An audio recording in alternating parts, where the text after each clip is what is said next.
So why did you get into physiotherapy? Well, the physiotherapy was actually related to the dog stuff. Like, the dogs were the reason I got into physiotherapy. Which is a little bit unusual. It is, but like I've always had a passion for like movement and health and wellness and that type of thing.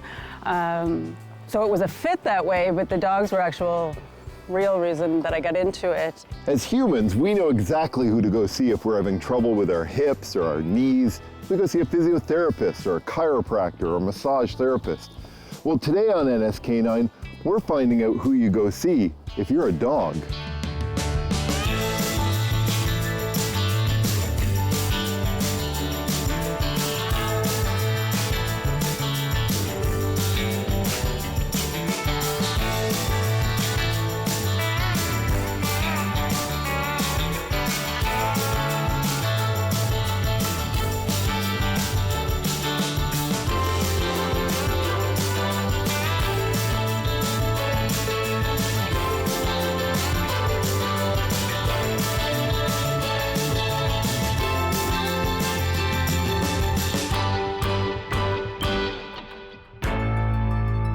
When I was a kid, I always wanted to be a vet. Grew up with dogs. My mom used to show dogs and stuff like that. So I grew up with dogs and just always wanted to work with them. But like most people, I didn't want to ever have to euthanize one, put one to sleep. I got my first dog, Sammy, who's a white German Shepherd. And then later on, I got Reggie, Golden Retriever. And Sam was actually here in Shuby Park. We were in the winter running through the park, and she was the two of them were in the woods playing. And I heard this like great big yelp. I was like, no. And he came out, and then she came out on three legs, holding her back leg up. And I was like thinking in my head, okay, walk it off, it'll be fine, right? Like, everything will be okay. And she didn't walk it off. Sarah's dog had a torn cruciate ligament, similar to an ACL injury in humans, and needed a knee procedure called TPLO surgery, a major surgery that requires extensive rehabilitation with no guarantees. After the surgery, wanting the best for my dog, I did rehab with her and went through that process. And then, like most dogs that tear one knee will tear the other, they tell you that. And she did, and decided not to do the surgery, but just to do conservative management and rehab. So I got a brace for her and did rehab again, and found out through that sort of second rehab process that there was a physiotherapist that was mentoring the vet, and I found out that physios could do canine rehab. And that was kind of the beginning of why I got into physio, because it kind of fit, well, I love health promotion, I love health, I love movement, I love dogs. Hey, physios can work with dogs and rehab them, and they don't have to euthanize them. It's almost like a calling for you, well, then, I guess. I would say it was, because when I would resist it, things would go wrong in my world. Recognizing that she could work with dogs by becoming a physiotherapist, Sarah sold her home and returned to school to become a physiotherapist. During this time, her other dog, Sammy, was diagnosed with a canine form of ALS, and she started to see this as not only about dogs in general, but about being there for her own dogs. Over years of grueling training, she not only was certified as a human physiotherapist, but was also certified by the Animal Rehab Division of the Canadian Physiotherapy Association as a canine rehab therapist. To my knowledge, in Nova Scotia, there's only 2 other PTs that are trained through ADR to do what I do, but they're not currently practicing. And then there's just a handful of vets, and their training's a little bit different. They do it through a different institute. And you might have noticed I'm saying canine rehab. So physiotherapy, physical therapy are terms that we use for people. They're protected for the practice of therapy with people. So we don't right now call necessarily what I'm doing physio for dogs, even though it's essentially what it is. People understand the term physiotherapy, so they can understand what it is that I'm doing a little bit more than rehab. Often people think rehab means you're rehabbing like a dog with behavioral issues or has gone through something. Through all this, you knew you wanted to get to the Well, because my canine thing. ultimate goal was the canine stuff. Like, the people stuff was a fit. Like, it fit with everything I did, but Wasn't your passion. it wasn't my passion, and it was just, Girly girl. What a good girl. yeah, I guess I was just driven to do it. Ruth Davenport is active in sport and outside with her dogs. She took advantage of physical therapy with her dog Darby, who was recovering from TPLO surgery. Darby successfully returned to the sport of agility after that rehab. So I have a background in human physiology. My first degree is in exercise and health physiology for people. I was a high-level athlete myself, so I spent a lot of time in sport medicine and physio clinics. So when she needed knee surgery the first time around, it just made sense to me. When people have any kind of, not just procedure, but any kind of injury, you work with an expert to make sure that you're rebuilding muscles and regaining range of motion, proprioception appropriately. Because somebody can tell you how to do these exercises, but that's no guarantee, A, that you're going to do them, you're going to do them right, that you're going to progress properly. And then working with a physiotherapist also gives it that accountability. It's like having a workout buddy, but an expert workout buddy who's going to make sure you do this all properly. So where you've had a dog who's had this fairly invasive procedure, a necessary but very invasive surgical procedure that's completely restructured like a critical joint in their leg, it just makes sense to work with, exactly the same person as you would work with if you were a human. I feel like there's a need for it. I have clients that, send me all kinds of different information related to all these different people. Clients have a chiropractor for their dog. They have their regular vet, their chiropractor. They might have an ortho vet. They have an acupuncturist. They have a massage therapist. They have a physio. Like, people do this because they want the best for their dog. Wanting the best for our dogs and their human companions became the focus of Sarah's career, and she named her business in a way to reflect how she sees the role of canine therapy. I have been teaching yoga for a long time, so I'm into upward dog, downward dog, all of that stuff, going back to the movement thing. But honestly, it was something my dad kind of said to me as a joke. Like, he wasn't even serious. And then I was like, wait a minute, that could work. Like, upward dog, that makes sense to me because it's applying it's this idea of getting better, you're moving up. It's my yoga kind of little background. And then I wanted to call it, I incorporated the rehab and wellness because I didn't want it just to be about injuries, that I wanted to have a proactive. And again, I find that the people that I tend to work with connect with the word wellness.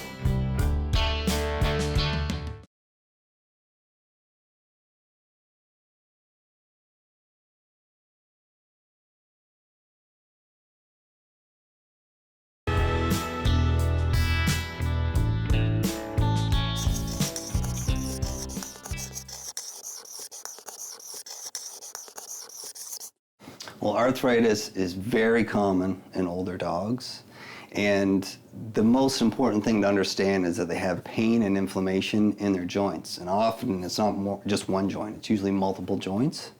So the best thing to do is low impact activities. My favorite is swimming because it takes all the weight off the joint, but they can still get a good workout. You wait. Okay, you get one more bonus because I know you're going to wait. Wait. She's not one to complain. Like, that's partly her nature, partly I think the breed, because a lot of bully mix owners will tell you they're very stoic. They don't complain, which makes it very challenging to diagnose difficult conditions. So they do tend to just sort of like quietly go find a corner and lie down, and they don't say anything. When you're working with people, you can tell them what you're going to do and how you want them to move. I still tell the dogs. I know, they don't listen quite as well. They do. All right. Well, it's a good question because people are like, well, how do you do this? Dogs don't talk to you, but they do if you're looking for the signs. The signs are different. The signs are more subtle. For example, a lot of people are like, how do I know if my dog has pain? Or, my dog had a puncture wound for like 3 days and I didn't know it was there, so the dog doesn't show pain very well. But sometimes the signs are much more subtle. Like, there's the obvious limping, the dog, or if you get near an area that's sore, the dog might growl or that kind of thing. But sometimes it's an ear movement. Sometimes the dog changes their eyes. Like they'll go from like a relaxed look to the eyes get bigger. Or they're panting to suddenly they stop panting. Or they just kind of leer their head just a little bit to look at you. So there's subtle communication keys. So part of what you're doing is you have to learn those cues. Yes. And that is part of our training is we're also, there's a behavioral and handling component to our training through the animal rehab division, because I could be an awesome physiotherapist, but if I can't handle a dog, then I can't do what I'm doing. How hard is it to have compliance with exercises with a dog? Well, and I mean this, now if you're in agility, if you're kind of one of these crazies who lives their lives around their dog, it's not hard at all. It's just part of the game, right? So we used to do agility 2 or 3 times a week. Now we do our exercises. Gosh, we probably have 1 rest day a week. So the rest of the time, it's not hard. Like if we're not out on the trails, we're doing strength and conditioning. So for me, it's not hard, but that is a challenge to get people to commit, whether you're asking people to commit to their own exercises or people to commit to their dog's exercises. I think that's a challenge for any physiotherapist, regardless of how many legs their client has. Not every dog Sarah works with has had surgery. Sometimes rehab is a way to try and avoid surgery. Lucy doesn't really, she never used to, I should say. She never used to be able to walk really long distances, and when she was diagnosed with her joint issues, the vet at the time told us that she would be probably looking at a TPLO surgery, which So quite an invasive it's process. extremely invasive. It's about a 3-month recuperation, and he said, you know, she'd need to get both legs done. So one year probably, and then one the next. It's very expensive, very invasive, and the recovery time And is it's not huge. a guarantee either. It's not a guarantee. So as soon as we heard this, that this is what her future would potentially hold, my husband and I started doing some research, and we started looking at her diet, adding some things like glucosamine, green-lipped mussel powder, omega, things like that that would help with joint. Same thing the human would do. Exactly the same things as a human, actually. And of course, some of our friends thought we were absolutely crazy. They thought we were completely They weren't dog nuts. owners, I mean. No, they weren't. One of the first things almost every single person says to me when I come to their house was, I didn't know you existed. Not me personally. They didn't know me personally existed either, but they just didn't know that this, you know, physiotherapy type model could apply to their dogs. They didn't know it was an option for them.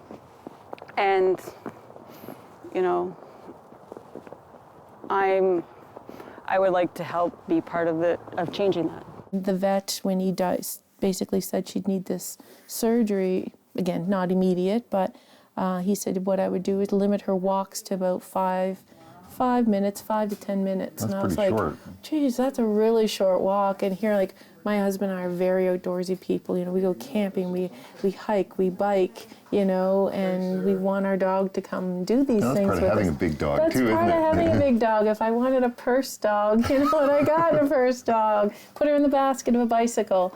So yeah, we started working with Sarah, and within, I'd say probably the first month, just the exercises, all of a sudden Lucy was doing 5-10 minute walks every day. Wow. Not once every couple of days. And because she was outside doing these walks, she could see her energy. She was kind of reverting back to that puppy. She became happier. She was happier. Darby did end up needing a second knee surgery, but despite deciding not to return to the agility ring, rehab is still part of the process, so Darby and her family can enjoy life to the fullest together.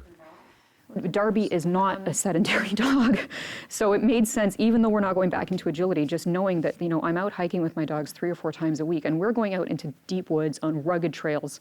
I'm not going to leave her at home while I go do that. So for her to keep up with me and the other two, and to do it the way I know she's just going to by her nature, I knew she was going to need we were going to have to rebuild a lot of muscle. She was going to have a lot of range of motion and be able to do it safely. We were going to need some expert guidance to make sure that she had the leg back to shape. Okay, come forward. And rehab is not just about post-injury. Sarah sees her work as a way to keep dogs healthy and perhaps help them live better lives. I have clients that I work with that have dogs that don't have any injuries. But they want to keep them moving really well, and they might be like, well, she always like tucks her leg a little bit different, or maybe it's the sporting dog and like, oh, they won't make their turn in the air while they're going over the jump, that type of thing. And what I do is go through more of like a movement assessment, a strength assessment, that type of stuff. And then that helps us find if there's any like imbalances in terms of muscle imbalances. And then there's pet owners, pet parents out there that have senior dogs that are moving well, but they're generally just aging and they want to keep them mobile, so they get me to do an assessment on it, make recommendations around their home, and then do things to help maintain mobility. And those little check-ins along the way help just to keep things, you know, keep us in front of the 8 ball, like making sure that, you know, something's not brewing, that we're changing things. Because if you're talking about, again, applying what we know from the people world, exercise, conditioning, all of that stuff, the body adapts to the stimulus or the whatever it is that you're doing. So in order to continue to get improvements, you have to continue to change that stimulus. So that's where that sort of ongoing thing comes into play. Is it's not that it's ongoing in the sense of we're treating something. It's just these little tune-ups and progressions and this kind of relationship to keep the dog high performing. Because a big part of what I really try to do is empower the pet owner, the pet parent, to be able to do a lot of this stuff on their own.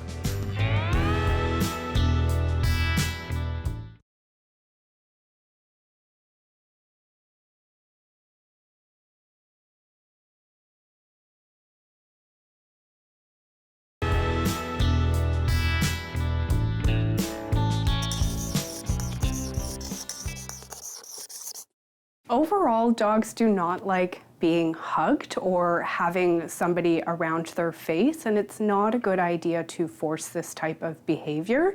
While there are some exceptions to the rule, in general, dogs do not like this type of interaction. You may find that a dog becomes still or quiet when they are being hugged, and that's a sign that they're not enjoying that type of behavior. That's not to say that dogs do not like attention from their owners, but they would most often like or prefer a belly rub to a hug. Go this way.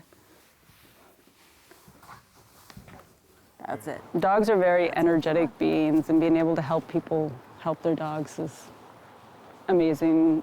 I feel very grateful that I'm actually able to do that. Like, I know how lucky I am to actually be able to pursue something like this. I think it was probably about a month after working with Sarah, and we had Lucy out for a walk with them and just walking in through the subdivision, and one of my friends had said, "Oh my gosh, I can't believe the difference in her. She's not limping at all. She's not slow. She's keeping up." And she's keeping up with a very petite retriever, you know, who's just energy unbound. And that's huge right there. That tells me it's not just us seeing it. You know, we're not just wanting to see the difference. People are seeing the difference. And as for my friends that think I'm a little weird now because we have a physiotherapist for our dog,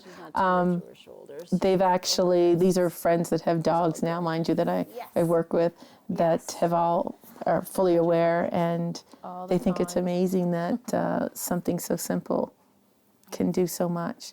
She's changed our lives, and she's changed Lucy's life because of that, and forever probably grateful. You make this investment now, your dog has a better quality of life down the road. So it's sort of, what's the investment now, what's the payoff later? Do you want to do this for your dog? And it's the same with your own physiotherapy exercises. It's just there's that extra step of helping the dog understand the exercises, but it's just, I guess you've got to do the calculus in your own mind. What am I doing this for?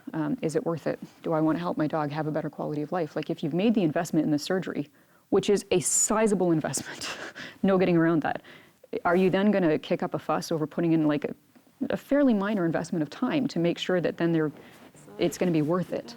And you have the payoff of making sure they've got the quality of life, the best quality of life. Sarah started this journey because of the love for her own dogs and her passion for health promotion and canines. She's come a long way in her work, but remains one of the few canine rehab therapists in Atlantic Canada. What's your hope for where this goes? That's kind of a twofold question. Personally, I want to continue to grow what I am doing. Like, things are going well, but there's still more. So I want to be able to work more like one-on-one with people, and then also offer more classes and things like that. Because not everybody, well, for starters, a lot of people don't even know this exists, which is part of where I want to go with all of it. And then even if they know it exists, it doesn't mean they can access it, because like I said, as far as I know, I'm the only person in Nova Scotia, and there's not a lot even in Atlantic Canada that are physiotherapists practicing canine rehab. So yeah, there's not a lot of access, and there's limited awareness, and then not everybody can afford certain things as well. So I want to be able to offer more stuff, educational stuff, whether probably like online and that type of thing, and growing that. So I want to grow my end of the business, because that enables me to continue to do what I love to do and I want to do, as well as growing kind of an online presence, again, to increase awareness, because my kind of, where I would love to see this go in the really big picture, would be that all pet parents or pet owners know that we exist, they have access, so they know how to get a hold of us, and that they're, when their dog is having issues or they want wellness stuff, that they're accessing it. One of my best friends had said to me once, "I want to come back to life as your dog." That's a huge compliment, I guess. But again, I think we owe a lot of that to Sarah. So, we can do exercises, but if we don't know what to do, we're of no help to her. That's where she stepped in. You're doing well. Yes, you are. Yes, you are. And I see some stake in your future. Yes. Visit us online to tell us your dog stories for possible inclusion in future episodes. And don't forget to share photos of your canine friends on social media with the hashtag NSK9. I just want to take it home. But this makes you happy, doesn't it? Of course. Who wouldn't be happy getting to play with dogs? I shouldn't say play with dogs, but it gives me purpose, and it's not that I didn't have purpose before, but this really seems to fit and be aligned with what I want to do. It doesn't mean it's easy, but I really like being able to help people and help their dogs, and to be able to actually do that as, I don't even think of it, it's a career choice, but I don't think of it that way.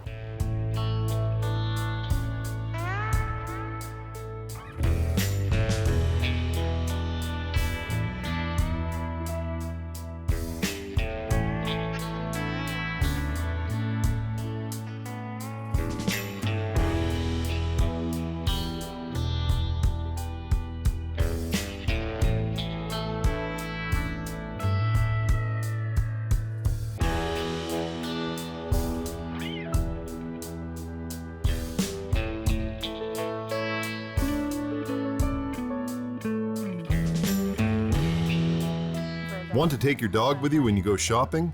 Well, one Ontario woman moved to Cape Breton to start a business, and she wanted her dog to come along with her. So she started a website to let people know what Cape Breton businesses are dog friendly. If we're out of dog food and I want to bring my dog with me, I'm not going to go to Walmart. I'm going to go to one of the locally owned pet stores, and I'm going to buy my food there. And that way I'm supporting local as well as being able to bring my dog with me. And I think if we do And that's want... the same if you're going for hardware supplies or something. Exactly, You're going to choose to go to yes. the place you can take your dog. Yeah, exactly. Or I would choose to go to PharmaSave instead of a pharmacy that isn't dog friendly. But I think if local dog owners want more businesses to become dog friendly, they need to prove that by shopping at the places that are dog friendly. And put your money where your mouth is, and vote with your consumer dollar as to what you want the business owners to be doing.